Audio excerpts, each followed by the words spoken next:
sa aking anak, Alex Ayala! Alex, congratulations! Nakshi! Your mom, she is proud of you, Nakshi. Alex Ayala. Grabe man, minana mo na talaga yung matitibay kong tuhod. Minana mo talaga yung speed.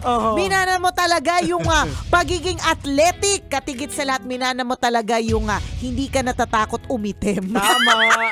Pero napakaganda nung yung perfect shot na yung hinabol niya yung Grabe kasi kung makikita ninyo, na which is nakita naman natin lahat, 'di ba? Kaya siya napunta dun sa state na yon is na parang nag-cross yung legs niya.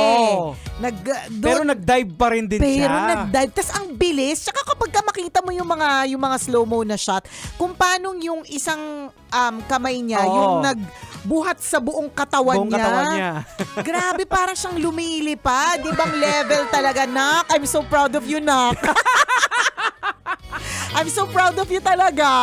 Nakaka-proud. Bilang isang nanay. Bilang isang Ayala. Bilang ang tatay mo sa Unga Ayala. Kung kilala nyo si Unga Ayala, malamang may gout ka na! O, di ba? Nakaka-happy. Nakaka-happy. Kaya tuloy, merong isang tambalanisa na nag-message sa akin kahapon.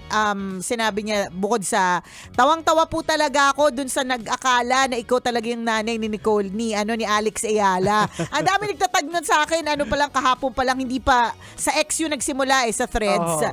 Hindi pa siya kumalat sa Facebook, hindi pa nabasa ko na yan siya. Nakakaloka. Kaya tuloy parang feeling nila, di ba? Anak ko si Alex Ayala. Ipinanganak ko po siya sa Ayala Boulevard.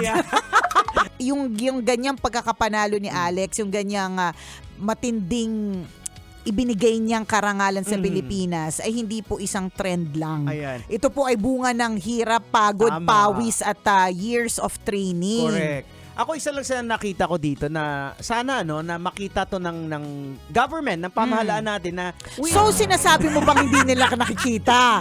Kasi nakikita naman nila dapat na mag-invest sa individual sports kagaya nito kasi laging inaano natin yung basketball, yung team sports na minsan hindi din talaga tayo na nakakadali. Oo, pero may mga ganito na individual yung boxing, sports. 'di ba? Ilang beses nang medalya. Correct. Ito ngayon yung kay Alex sa tennis. Yan. Buti na nga lang si Alex ay mukhang mayaman. Oh. 'Di ba? I mean, mayaman ka naman, 'di ba?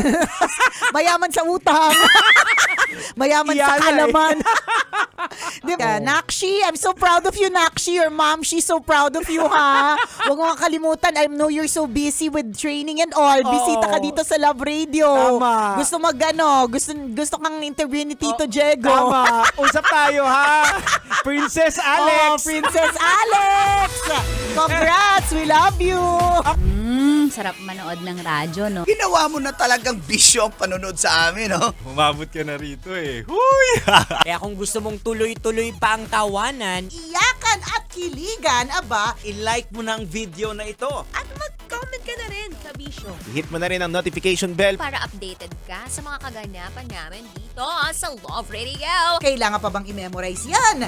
Basic.